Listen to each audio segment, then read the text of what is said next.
Όπως λοιπόν μάλλον το ελάφι σηκώνει το ποδαράκι του και ήταν σπασμένο το πόδι. Περίμενε, του λέει ο γέροντας, να κάνουμε χειρουργείο τώρα.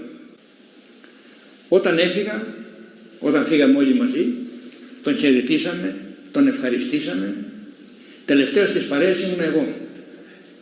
Με πλησιάζει λοιπόν και μου λέει, διδάσκαλε, λέω ναι γέροντα. Λέει, έχεις μαζί σου πιστολάκι? Λέω όχι. Καλά, μου λέει, κριτικός εσύ και δεν έχεις πιστολάκι? Πώς κυκλοφορείς έτσι? Λέω συγγνώμη, λέω δεν έχω πιστόλι. Λέει, εγώ θα σου δώσω ένα να σου χρειαστεί και θα σου χρειαστεί, μου λέει. Και βάζει το χέρι στη τσέπη και μου δίδει ένα κομποσκινάκι από αυτά τα οποία έκανε ο ίδιος. Μου λέει, αυτά είναι τα πιστολάκια τα οποία έχω εγώ, με αυτό, μου λέει, θα λες την ευχή. Λέω, αυλογημένο. Αυτή ήταν η πρώτη επαφή με το γέροντα. Έκτοτε η σχέση μας και με αυτόν ήταν πάρα πολύ μεγάλες και η βοήθεια την οποία μας είχε κάνει ήταν καταπληκτική.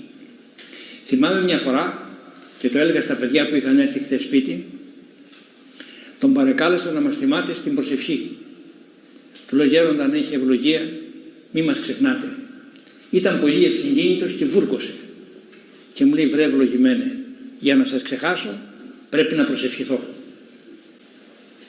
Σε μία επίσκεψη την οποία του έκανε, έμενε στο Κουτουρμούσι, διεπίστωσε ότι από τη μία μεριά του φράχτη υπήρχε μία μεγάλη ντάνα από ξύλα. Την επομένη το πρωί τα ξύλα είχαν φύγει από εκεί και είχαν πάει στην απέναντι μεριά. Τον ρωτάει ο Θανάσης, του λέει, ρε γέροντα, του λέει, τι είναι αυτό που σε έκανε διανυχτός και μετέφερες τα ξύλα από τη μια μεριά στην άλλη?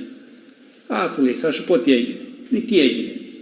Λέει, ένας λογισμός πορνείας με έκανε να κάνω αυτή τη μεταφορά. Τιμώρησε τον εαυτό του με αυτόν τον τρόπο. Όταν είχε πάει στο Στόμιο για να διακονήσει, κάθισε περίπου 4 χρόνια, είδε 2 ταμπέλες. Η μία ταμπέλα κοίταζε προς το μοναστήρι και έλεγε προς Ιεράν Μονή Στομίου, και η άλλη ταμπέλα κοίταζε προς τον ποταμό κάτω και έγραφε προς Αών ποταμών. Μόλις πήγε στο μοναστήρι, πήρε ένα μαρκαδόρο και σημείωσε κάτω από τις ταμπέλες, προς Ιεράν Μονή Στομίου η σεμνός ενδεδειμένη, προς Αών ποταμών η ασέμνος ενδεδειμένη. Όταν πήγε η αδελφή του στο Στόμιο, διεπίστωσε ότι η κουζίνα είχε πολλά ποντίκια και σε μια επίσκεψη άλλη, πήγαινε κάθε εβδομάδα, έφερε ποντικοφάρμακο το οποίο έβαλε στην κουζίνα με σκοπό να εξοντώσει τα ποντίκια. Την τρίτη εβδομάδα, όταν πήγε, είδε το φάρμακο να είναι ανέπαφο κανονικά στην κουζίνα και από το ίδιο πιάτο να τρώνε οι γάτες και οι ποντικοί. Είχε συμφιλιώσει τα 2 αντίθετα ζώα ο γέροντας. Στο Σινάι όταν είχε πάει, έκανε το ίδιο εργόχειρο με τα εικονάκια, τα οποία έδινε σε εμπόριο, τα πουλούσε και έπαιρνε γλυκίσματα και ό,τι άλλο είχαν ανάγκη και τα έδινε στους Βεδουίνους. Τα δε παιδιά πήγαιναν και τρελαινόταν να παίρνουν καραμέλες από τα χέρια του.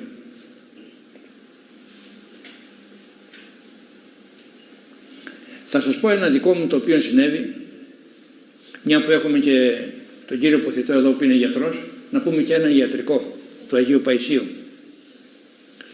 Μόλις κοιμήθη ο γέροντάς μου πατήρ Φιλόθεος, η κοιλιά μου πέτρωσε. Η κοιλιά όταν την πιέσουμε λίγο έχει μία ελαστικότητα. Έπαυσα να έχω αυτή την ελαστικότητα στην κοιλιά. Είχα ένα γιατρό στη Νέα Σμύρνη, ο οποίος με παρακολουθούσε, αλλά δεν μπορούσε να μου κάνει τίποτα.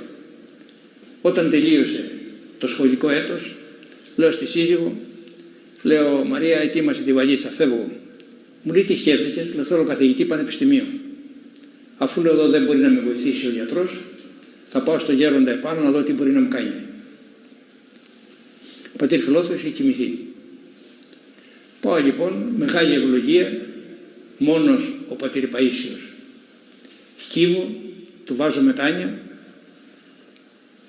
με φυλάει εδώ, κατά την τάξη, και μόλις σηκώθηκα επάνω, μου δίνει μια μπουνιά στην πλάτη. Του λέω, γέροντα, του λέω, όταν μου λέει πώς από εδώ και λοιπά, λέω, είμαι ασθενής. Μου λέει, δεν έχεις τίποτα. Λέω, δεν με πιστεύετε ότι είμαι ασθενής? Μου λέει, καλά, εσύ δεν με πιστεύεις ότι δεν έχεις τίποτα? Λέω, θα με σταυρώσετε? Μου λέει, σε σταύρωσα. Λέω, πώς με σταυρώσατε? Λέει, οι ιερείς όταν σταυρώσουν ευλογούν έτσι. Εγώ που δεν είμαι ιερέας δεν μπορώ να ευλογήσω έτσι. Ενώνω τα 3 δάχτυλα και κάνω μια τέτοια, μου λέει, και αυτό είναι το σταύρωμα το δικό μου. Λέω, μπορώ να μπω μέσα να προσκυνήσω? Μου λέει, ευχαρίστως. Αλλά δεν σου χρειάζεται, άμα θες έλα. Με βάζει μέσα στο εκκλησάκι, προσκυνώ κανονικά. Του λέω, κανένα λιψανάκι να με σταυρώσετε? Μου λέει, δεν σου χρειάζεται. Αλλά άμα θέλεις να σε σταυρώσω. Με σταυρώνει με το λείψανο του Αγίου Αρσενίου. Του λέω να πάρω λίγο λαδάκι από το καντήλι. Μου λέει, δεν σου χρειάζεται. Βάζω εγώ το χέρι στη κοιλιά, πετρωμένη η κοιλιά. Λέω, δεν μπορούμε να συνονιθούμε. Παίρνω το λαδάκι, μου λέει, πάμε στο αρχονταρίκι. Καθόμαστε απ' έξω και μια στιγμή όπως καθόμαστε, σταυρώνει τα χεράκια του και γυρνάει και μου λέει, τρως κονσέρβες? Την περίοδο εκείνη είχα μία μαθήτρια που ο πατέρας της ήταν εισαγωγέας απ' έξω και κάθε εβδομάδα είχα μία τσάντα με κονσέρβες. Πολυτελείας κονσέρβες. Και έλεγα στη σύζυγο, και από εκείνα εκεί τα ωραία κονσερβάκια, κονσερβάκι στο κονσερβάκι, λέω, με πείραξαν οι κονσέρβες. Μου λέει, σταμάτα να τρως κονσέρβες και η κοιλιά θα αποκατασταθεί τέλεια. Αυλογημένο. Σε 2-3 μέρες στο όρος η κοιλιά είχε αποκατασταθεί. Ένα μεγάλο πνευματικό ανάστημα, το οποίο έρχεται στο σπίτι, ας μην πω το όνομά του, είναι πολύ γνωστό στους αδελφούς από εδώ, στον κύριο Βασίλη, στη σύζυγο, οικογένεια, στην αγαπητή Φωτεινή και Ποστό. Όταν ήρθε μια μέρα, μου λέει, πες μου κάτι. Του είπα το ιστορικό, το οποίο σας είπα προηγουμένως με τον Άγιο Παΐσιο.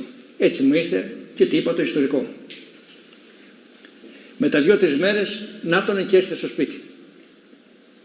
Και μου λέει, τα πράγματα δεν είναι όπως τα λες.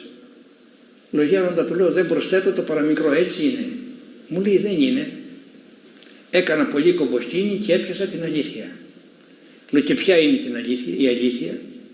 Μου λέει, δεν σε έκανε καλά η αποχή από τις κονσέρβες, αλλά σε έκανε καλά ο Άγιος Παΐσιος, ο οποίος το έριξε το θέμα στις κονσέρβες για να μην γεμίσει το όρος και τους φίλους ότι ο γέροντας με έκανε καλά και αρχίζει να τρέχει μπουλούκι στο γέροντα για διάφορα θέματα υγείας. Οπότε μου λέει, το θαύμα το έκανε ο γέροντας. Ο πατήρ Χριστόδουλος ήταν ηγούμενος στη Μονίκου του Μουσείου του Αγίου Όρους. Ένα πρωί, όρθρου βαθέως, κατεβαίνει στον πατέρα Παΐσιο για τα δικά του προβλήματα. Είχε πολύ ζάχαρο και βασανιζότανε. Τα είπανε, ξεκουράστηκε ο πατήρ Χριστόδουλος και μια στιγμή, ενώ συζητούσαν στο αρχονταρίκι, παρουσιάζεται στο φράχτη ένα ελάφι. Βλέπει το ελάφι ο πατήρ Παΐσιος και αρχίζει να το μαλώνει. Βρε, δεν τρέπεσαι, του λέει, έχω πει να κυκλοφορείς νύχτα και μου ήρθες εδώ μέρα πρωί να σε σκοτώσουν οι κοινικοί που είναι εδώ πέρα γύρω-γύρω. Όπως λοιπόν μάλωνε το ελάφι σηκώνει το ποδαράκι του και ήταν σπασμένο το πόδι. Περίμενε, του λέει ο γέροντας, να κάνουμε χειρουργείο τώρα. Μπαίνει μέσα, παίρνει ένα ξύλο, παίρνει και μερικές γάζες και βγαίνει έξω και δένει το πόδι στο ελάφι. Του το έφτιαξε σαν να ήταν ορθοπαιδικός κτηνίατρος. Όταν τελείωσε, του λέει, άτε, σύρε τώρα στο καλό και σε 25 μέρες ακριβώς να έρθεις να βγάλουμε το γύψο. Και γελούσε ο γέροντας. Ο πατήρ Χριστόδουλος έδεσε στο μυαλό του την ημερομηνία και την 25η μέρα κατεβαίνει κάτω να δει τη συνέχεια. βλέπει το γέροντα, κάθονται στο αρχονταρίκι, τα λένε κανονικά και μια στιγμή γυρνάει και λέει στον πατέρα Παΐσιο, του λέει γέροντα, δεν βλέπω το ελάφι να έρχεται. Μην ανησυχείς, του λέει, στο δρόμο είναι και έρχεται, κατεβαίνει. Μετά από λίγο φτάνει το ελάφι στο φράχτη και του λέει ο γέροντας, περίμενε να φέρω τα εργαλεία να κόψουμε το γύψο. Πηγαίνει λοιπόν, παίρνει ένα ψαλίδι, τι άλλο μπορούσε να πάρει, βγάζει αυτά που του είχε βάλει, το πόδι είχε αποκατασταθεί τέλεια και του λέει σύρε τώρα στο καλό και από εδώ και πέρα θα κάνεις ό,τι ακριβώς σου λέω. Θα κυκλοφορείς μόνο νύχτα. Και έφυγε το ελάφι. Πάντοτε οι απαντήσεις του ήταν πολύ χαριτωμένες. Σε ένα εκκλησιασμό στη Μονή Σταυρονικήτα τον ρωτάει ένας μοναχός και του λέει, γέροντα, του λέει, σε βλέπω όταν έρχεσαι και κάθεσαι πάντοτε στα τελευταία καθίσματα. Γιατί δεν κάθεσαι μπροστά στην εκκλησία? Καλά, του λέει, δεν καταλαβαίνεις γιατί? Λέει όχι, λέει είναι πιο φθηνό το ειστήριο.